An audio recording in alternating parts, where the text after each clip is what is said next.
Hey everyone, welcome back to the channel. Today we're diving into a biologic that's been making serious waves in dermatology and rheumatology. It's called Bimzelx or bimekizumab.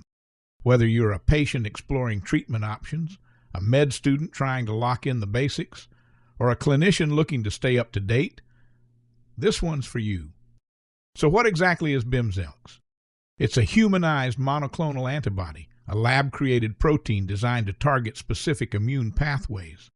In this case, it blocks interleukin-17A and interleukin-17F, both of which are key players in inflammation.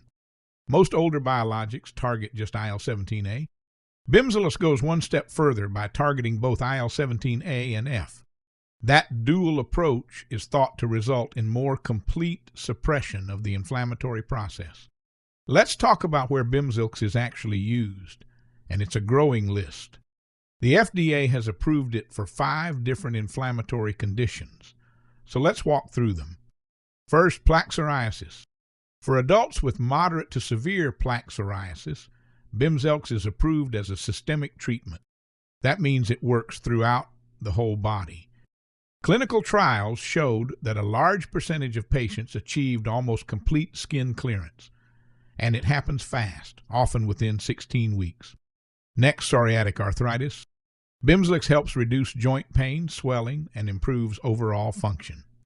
Trials like Be Optimal and Be Complete showed that patients had better joint outcomes compared to placebo. Third, ankylosing spondylitis.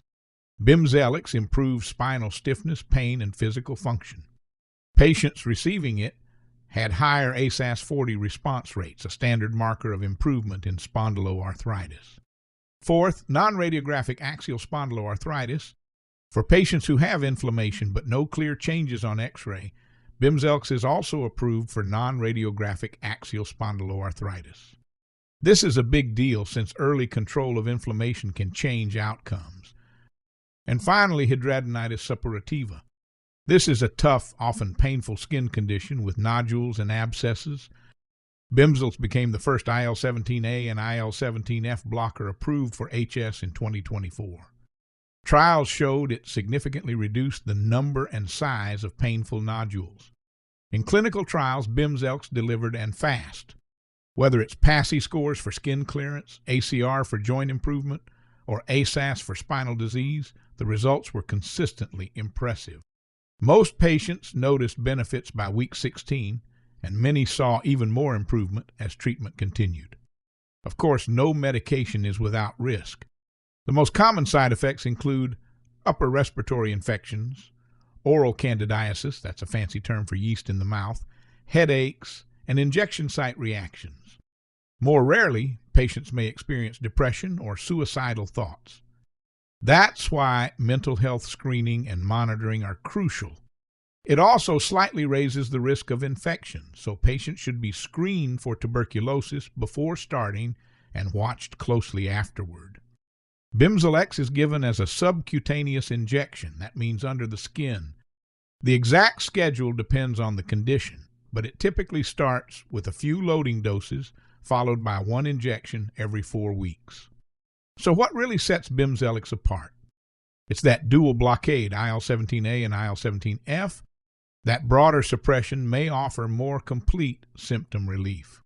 Some head-to-head data is still evolving, but early signals suggest it could outperform older IL-17 blockers in certain patients. If you're a patient who hasn't responded to biologics before, or if you're dealing with both joint and skin symptoms, Bimzelx could be a strong contender. And if you have HS and haven't had success with antibiotics or TNF blockers, this may open a whole new door. So there you have it. Bimzelx is a next-gen biologic with solid data across multiple diseases. As always, talk to your healthcare provider to see if it's right for you. And if you're a clinician, keep this on your radar as more long-term data emerges. If you found this video helpful, go ahead and hit like, subscribe, and drop your questions or experiences in the comments. I love hearing from you all. Thanks for watching, and I'll catch you in the next one.